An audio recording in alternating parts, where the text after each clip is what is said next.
Bapak, Ibu, Saudara-saudari, umat beriman yang dikasihi Tuhan.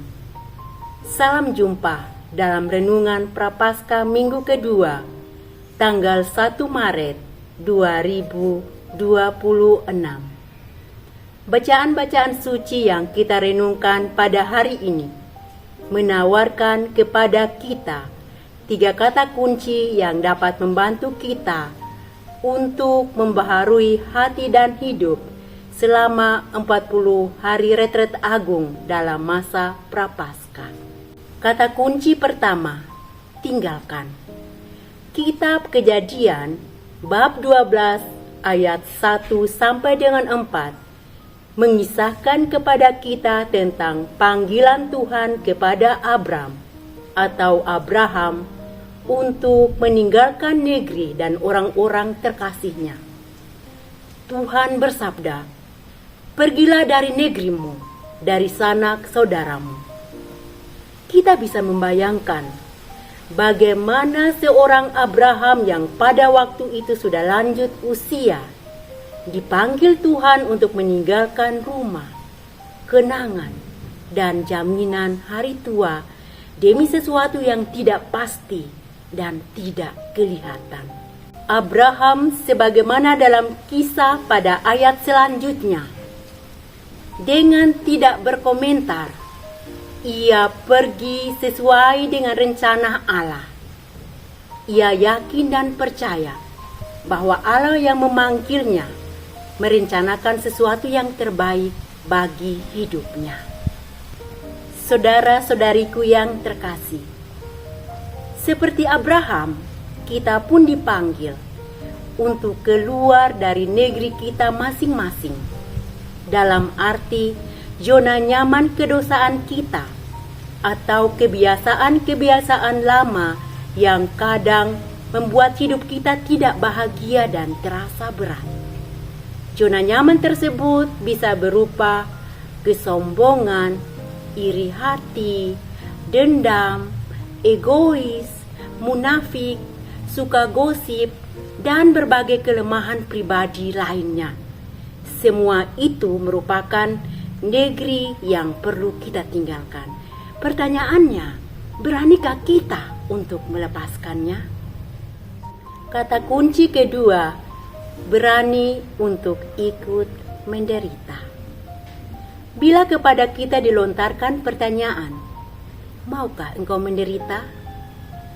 Sebagian besar dari kita tentu akan menjawab tidak. Tetapi bisa jadi karena alasan tertentu, maka ada yang mengiyakan. Namun, pada dasarnya bahwa semua orang merindukan kebahagiaan dan kebaikan dalam hidupnya. Orang tidak mau yang namanya penderitaan. Santo Paulus dalam suratnya yang kedua kepada Timotius bab 1 ayat 8b sampai dengan 10 menulis, ikutlah menderita bagi Injilnya. Di sini Paulus mengajak Timotius untuk berani berkorban atau menderita demi Injil Tuhan. Ajakan yang sama pun ditujukan kepada kita.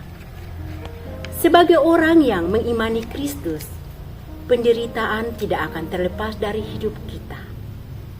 Namun, yang pasti dan harus kita sadari bahwa penderitaan yang kita alami sebenarnya bukanlah sebuah kutukan, melainkan bagian dari proses pemurnian diri dan hidup.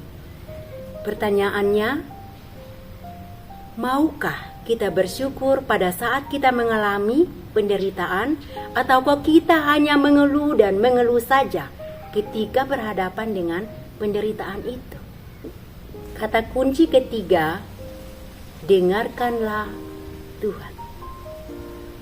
Peristiwa transfigurasi atau berubahnya rupa Yesus di atas gunung, sebagaimana dikisahkan oleh penginjil Matius bab 17 ayat 1 sampai dengan 9 merupakan momen penuh berkat bagi para murid. mereka menyaksikan Yesus dan kemuliaannya, dan mereka mendengar pesan singkat dari Allah Bapa. Dengarkanlah Dia. Allah Bapa meminta para murid untuk mendengarkan Yesus. Bagi kita para murid Yesus dalam dunia modern, juga diminta untuk mendengarkan Yesus dan melibatkan Dia dalam setiap realitas hidup. Mari kita bertanya diri, dalam 24 jam sehari, berapa banyak waktu yang kita gunakan untuk mendengarkan Tuhan dalam doa-doa kita? 1 jam? 2 jam? Beberapa menit? Ataukah tidak sama sekali? Karena realitas kesibukan duniawi yang kita pentingkan. Hari ini Bapa meminta kita untuk mendengarkan Yesus. Ini berarti sesibuk-sibuknya kita dalam rutinitas harian, waktu untuk Tuhan perlu kita berikan. Bersediakah kita?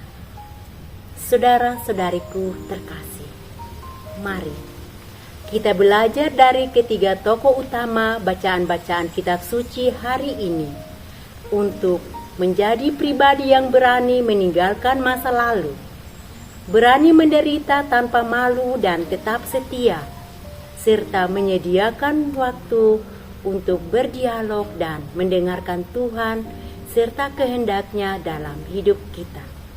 Bersama rahmat-Nya dan di dalam Dia, kita akan menjadi pribadi seperti yang dikehendakinya. Rahmat Prapaskah menyertai kita semua.